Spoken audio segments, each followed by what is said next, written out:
So it's the 6th of November and we've just had all the 2-year-old races last night from the Breeders' Cup.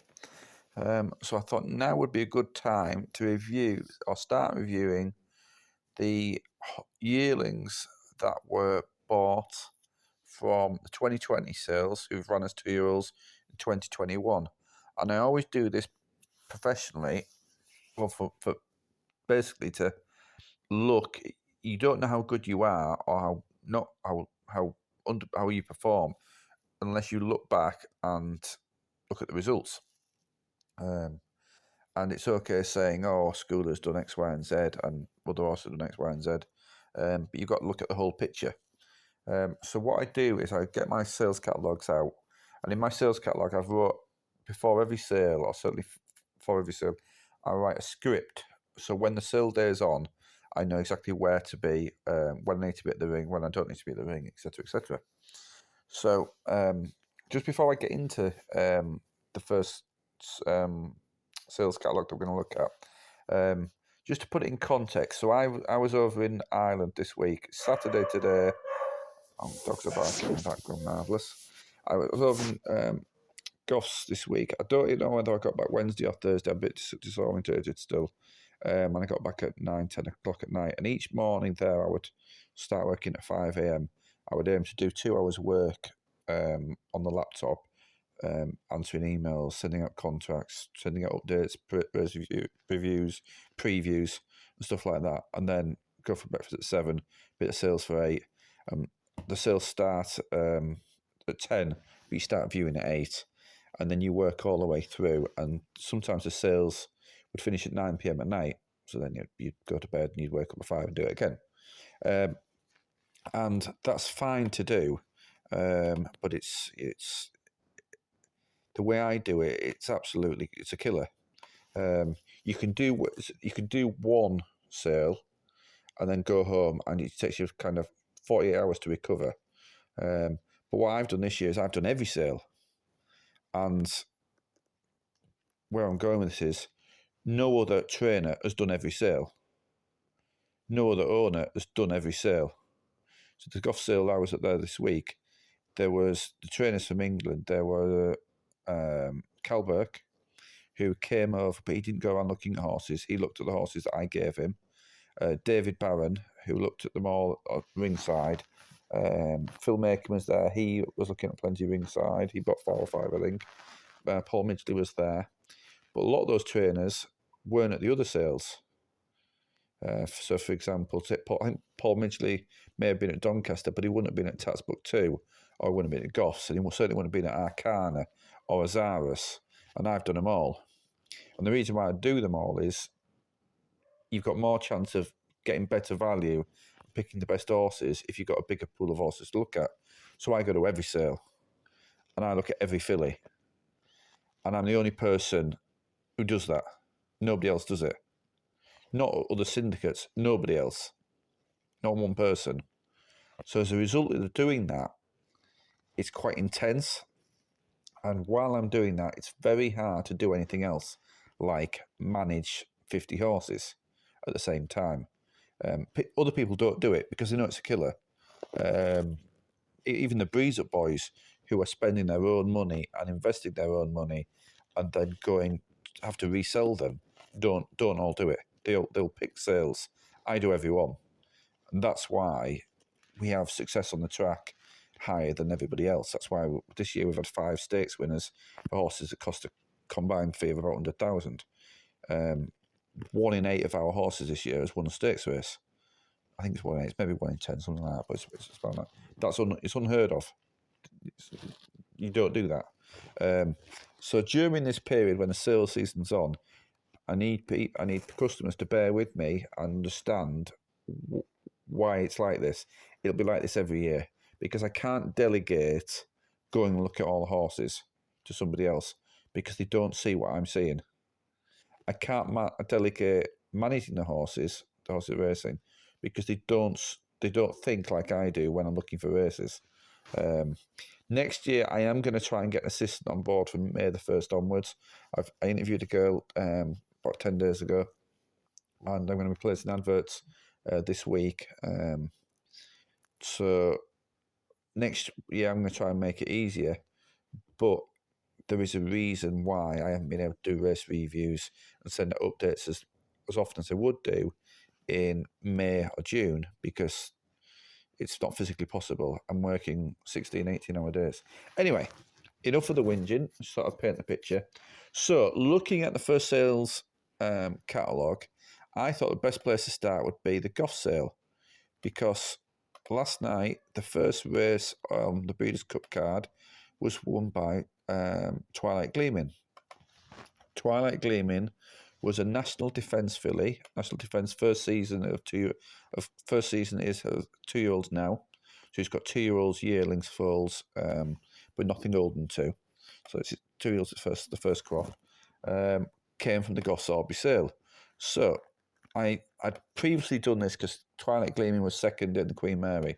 So when the Queen Mary was field was out, I went through my notes to see where they came from, and I knew that this filly came from the Goffs Orby Sale. So first thing you always do is look on your shortlist to see if they're on your shortlist. Fortunately, I could say confidently, of course she was. Anyway, she was on the shortlist. So now with all the 2-year-olds having run, kind of ending the 2-year-old season, all the big races have been run, it's a good time to look at my shortlist and to work through it and see, right, where was I right, where was I wrong? So I'm going to do this. So I'm talking obviously on the phone now, recording my message. Ollie is going to support me by uploading and posting images onto the screen that you're looking at so that you can see what I'm talking about. So what I'd like now on, Ollie, is the my list that is in the back of my Goffs Orby 2020 catalogue. And there's 2 pages to it. On the first one, it looks like there's 25 horses. On the second page, there's 28 horses. And if you look down the list, on the left-hand side, this book's a year old, and it's had that much wear, the pen ink has started to wear away down the left-hand side. So I'm going to get Ollie to repost these images with numbers wrote in over the top. So Ollie, if you can post those now on there. I can see it looking at the book, but taking a photo, it's a nightmare. Well, I can see the first one, the second page, it's completely worn away. But I can see the name of the sire and the name of the consignor, so I can figure it out. So, I've got in front of me, I've got my Goffs Catalogue 2020, and then on my laptop, I've got the Racing Post. I've gone to racingpost.com. I've got an account with Racing Post, so I've gone, because I've got an account, it allows me to access the bloodstock section, which is obviously very handy. And then once in bloodstock, I've clicked Sales Catalogue, change the 2021 to 2020. I'm doing that now. So we're looking at last year's sale, and I'm scrolling down to the Goffs Orby yearling sales, which was held on the 30th of September to the 1st of October. And I can click on Goffs Orby yearling sales, and it brings up the horses in lot order. This is very handy, because now I don't have to search on Racing Post, they're already in the right order. So we will go through my catalogue, and we will see if we were right or wrong. So we've got a list of horses on the catalogue page, and next to each horse, I've got the lot number, the name of the sire, the name of the consignor. Doesn't mean that person owned it, they're the consignor, they're the person presenting it for sale. And then I've got a tick, a cross, or a question mark. Where you see some letters, M, that is probably referring to a trainer who's also put that horse on the shortlist. But I can't think who M was referring to at this sale. But anyway, I can only see M's. And sometimes I might have put a star, etc., etc. So, first one is lot 7. We'll rattle through these. Lot 7 was bought by DJ Stables for $52,000. No Name Never Filly, presented by Camus Park, still unraced. So, for anybody thinking, oh, I've not had much luck this year, my horse hasn't run, which with ours it's less than 10%. There's one that hasn't run as well. Lot 8 was bought by Joe Foley. I said before in these recordings, just often on the horses that I'm on. 58,000 hasn't run. Lot 9, Tally Ho. This was a filly that was bought by Steve Burdett and Phil Makin, and won, has achieved a race bus rating of 79. So that hasn't done too bad. Scrolling down, lot 14, Sama, bought by Oliver St. Lawrence. Oliver St. Lawrence is a very good judge. He tends to buy the very best. This filly may look the very best in the sales ring. Unfortunately, she has not performed to the very best. She's currently rated 44. So not one that's worked out. Lot 15, Ortad filly, bought by presented by Castletown, bought by Victoria de Souza, rated 63 after 3 runs. Running over 6 furlongs, probably wants much further than that. I haven't watched the videos, but just looking at the pedigree. And I've rattled on a little bit here. So of those ones so far, if you look back at the list, the first one, lot 7 had a tick, lot 14 had a tick. So the other ones were actually binned off the list. So I only actually left 2 of them on. So they got on the list from the first look, and they got off the list after the second look. So I should have started 7 and 14. We'll now move forward. Lot 39 is the next one on the list that's got a tick. That was bought by the vendor. I think this went breezing, if memory serves. It did. Federico bought it from the breeze ups. I remember at the breeze ups, it was quite weak. Good move, would take a bit of time. Federico bought it for 95,000 with MAB agency. Still hasn't run. So the first 3 on the list haven't run. Lot 51.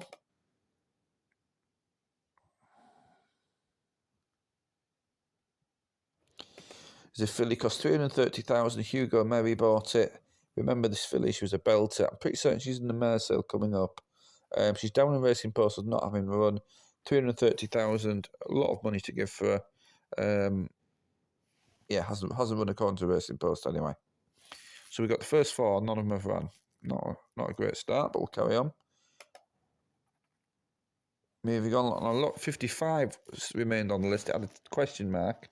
Was sold for 32,000, called Ardbrakan, Lorman filly, and she has ran 6 times, currently rated 83.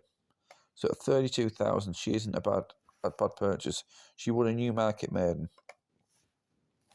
So we've got our first one that's ran. Going on, lot 72, it's got a tick. This is a filly called Attagirl, who many will say, oh, my horse ran against that this year, because we've had plenty run against it. It's ended the season rated 97. It won the York listed race, is it Julia Graves? At the E-Bar meeting, yeah, the Julia Graves Roses Stakes. So we've got a listed winner. So after 1, 2, 3, 4, 5, 6 horses, we've had a winner, and now we've had a listed winner. That isn't too bad. Some people might say, hang on, you got 4 in there that was unraced, but that's pretty good. If you buy 6 horses, 1 to win listed level. If you look through Galileo's stats, his stats wouldn't be that high. Moving on. Lot 96 has got a question mark, so we've got to include that one. Bought for 38,000. Butterfly Island has run 6 times, hasn't won, but has achieved a rating of 82.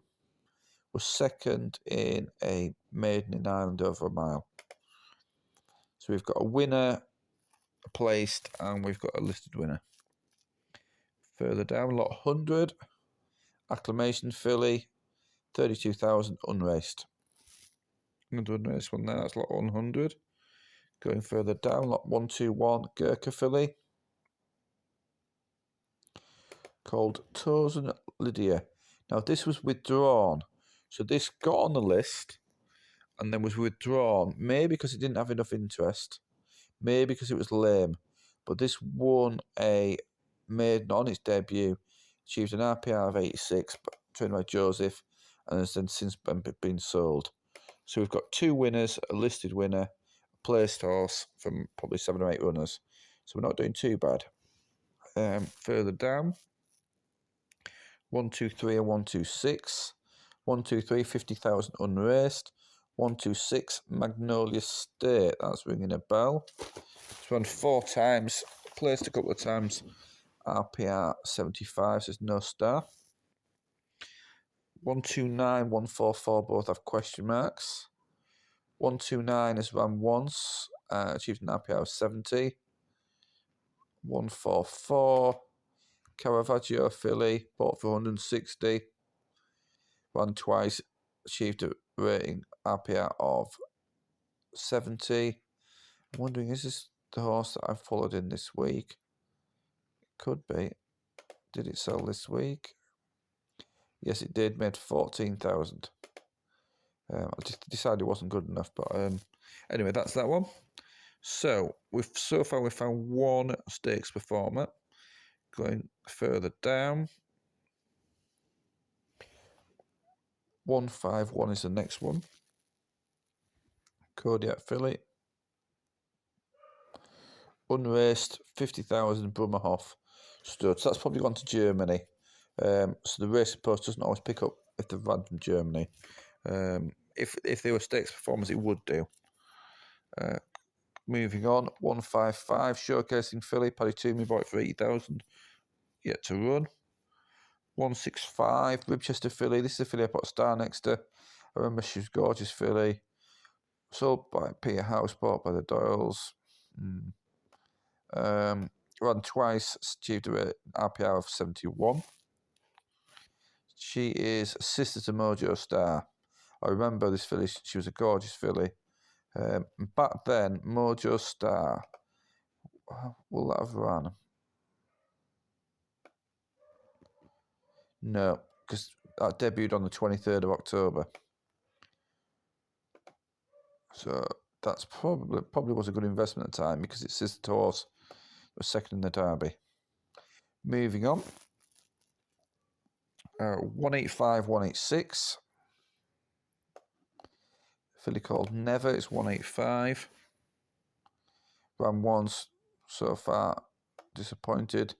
Actually went through the breeze ups, made 130 grand at the breeze ups, was bought for 50,000 here. So there we go. 186, Silken Ladder. Anthony Bromley paid 30,000 for it. Ran twice, 5th of 16 on debut, and then disappointed next time out. Moving on, 199 got the cross, so we're up to the list, top right hand corner. 207. We've still only got one stakes horse, haven't we? 207, Kodama. Ran twice, placed once. This is run in America. It doesn't look like it's won a stakes race in America. 224. Bally Lynch sold a Lop de Vega filly. Is this the Witch's Brew family? No, it's not. It hasn't run yet. 230. Churchill filly, unnamed so far. So therefore it's unraced. And 243 and 244. 243 is a filly called Suffragette. It's a winner on its from 2 starts. Achieved an RPR of 81. Won at Nottingham this week over a mile and a half a furlong. And 244, the last horse on the day. Right, now this filly's called Saise, trained by Joseph, if memory serves. And this filly won the Tipperary listed race on the 6th of August and has since been Group 2 and Group 3 placed. So that's the second stakes winner. So let's go back to the list, top of the list. So I'm going to go on the ticks and question marks. 1, 2, 3, 4, 5, 6, 9, 10, 11, 12, 15, 16, 17, 18, 19, 20, 22, 23, 24, 25. So from 25 horses left on the list, that's why I put the number 25, because there was 25 left on the list. There's two stakes winners. So 1 in 12, 1 in 13. Now we'll move forward and have a look at day 2. Okay, so we're starting with lot 246. So Ollie, if you could post the image for page 2. First one is Sally Go Lightly, lot 246. It's got a tick. Run 4 times, not won yet. But it's not devoid of ability. 251. Every time in racing posters, sort of lots of 50. So So I'll just click forward to the next one. 251 sold by Croom House. It's named but not down as run yet. 268. Lady Valentine, no name, never filly. Ran 3 times. It's a winner. Let's see what it's won. Won on debut, 3 winner race at debut at Leicester in June, and then it's gone backwards since. 273, 274, 273, 274, both unnamed. 294, 298, 294. Joe Foley bought 38,000. Ran once, disappointed. 298, 145 vendor. Ran once, not showing too much at the moment. 302, 309.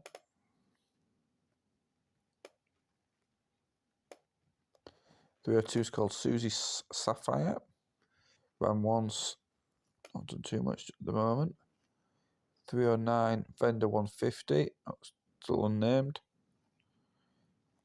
Yeah, that was a filly I was mad on. I remember that one's ringing a big bell. But I also remember it because it had a high reserve. 324, unnamed, so Austin ran. 330, 333. 330 was Lopez Gold, who I bought for 60,000. She ran a couple of good races early on in the season.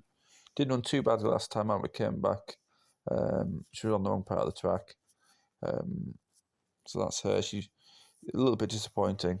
333, Petite Lan. That's run twice. Achieved a RPR 71. Okay, now my ink is beginning to really smudge. So we're going to have to look really carefully. In fact, I've been including a couple of these that were crosses. Now I'll just go back to the ticks. 342. Ah, here we are. 342. This got a tick. Star Spangled Grove Stud, Verting on it. Yes, it is. It's the Oasis Dream that ran in the Breeders' Cup last night. So for 40,000, we could have bought a Breeders' Cup runner. Finished 7th last night, ran very well, and it won the Air 2-year-old race that Fast Response was 4th in. So let's look back at the ticks and crosses. 1, 2, 3, 4, 5, 6. 1, 2, 3, 4, 5, 6, 7, 8. Our 8th one is a stakes winner. Again, that's not too bad going. Right, we'll struggle on. 3, 4. Next, looking for a showcase in the Castle Bridge.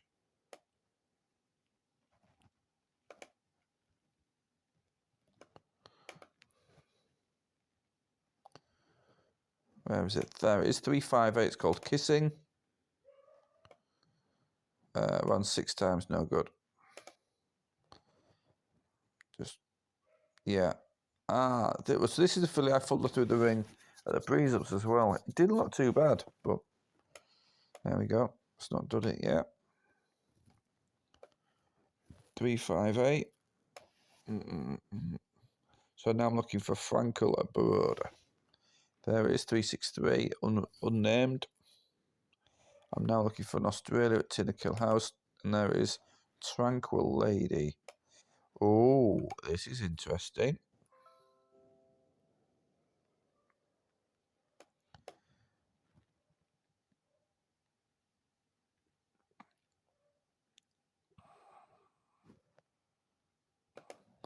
Racing Post just having a meltdown here while we load up the form.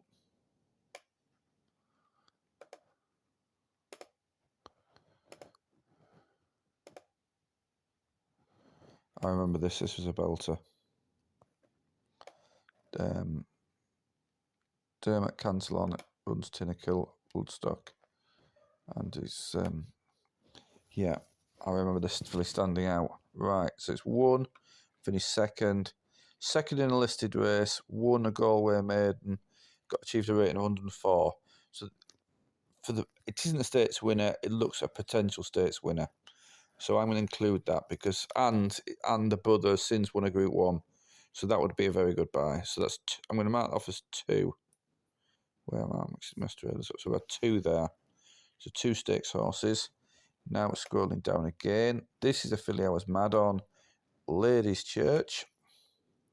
Got the start, if you look on the shortlist. This was third. Oh, won a stakes race at Naas on the 21st of July. So this is the third stakes horse from this page and the 5th from the sale. So that's 5. I'm going to try and keep these numbers in my head and move on. Next one is 371, Georgetta. Only ran once, not done anything as yet. Havana Gold, Castle Bridge. Unnamed, that's 376. We've got Australia next. 378, unnamed. A lot of the Australians shouldn't be running by now anyway, so won't worry too much about that. Okay, then we've got some crosses. 401, See the Stars. Same as See the Stars. You wouldn't expect those to be running just yet. 40 grand, not run yet. 402, Siam Set. Run 5 times. Won.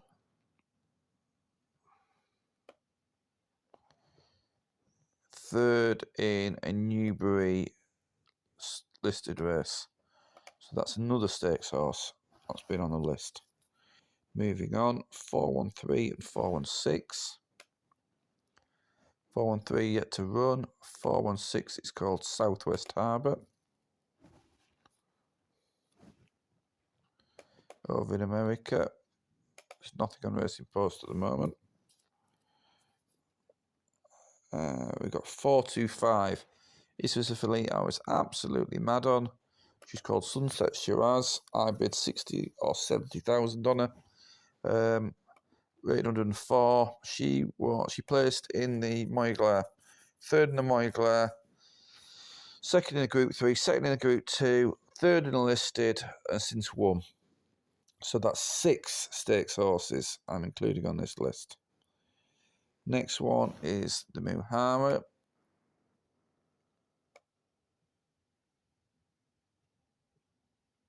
Vendor 30 grand yet to run.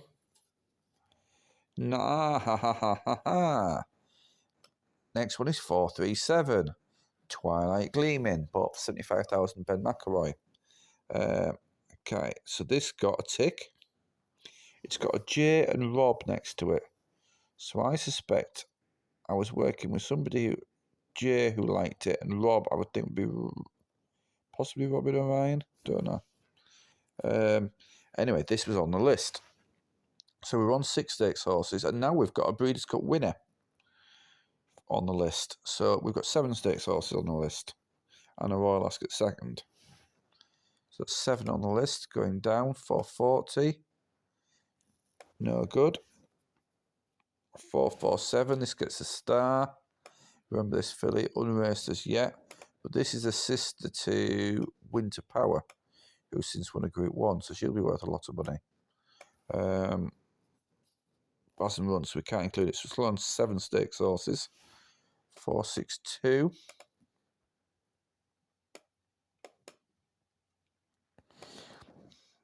Has this one run? Yes, doesn't look like it's a star, but we'll just check. So this has been running in Japan, but yeah, it doesn't look, it's not a star. So we're on 7 stakes horses, nearly done. 463 is unraced. 470, no good. And 473, this is the Witch's Brew one. Yeah, that's average at the moment. So that completes the list. We've ended up with 7 stakes horses, so let's work out our odds. So now I'm going to count up the ticks and the question marks. 1, 2, 25 on the first page. 25, 26, 27, 28, 29, 30, 31, 32, 33, 38, 39, 40, 41, 42, 43, 44, 46, 47, 48, 49, 50, 51, 52, 53.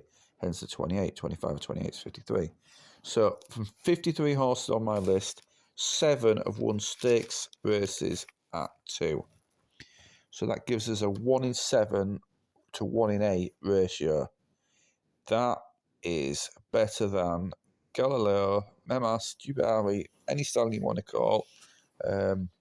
1 in 7 of winning stakes races, we're doing pretty well.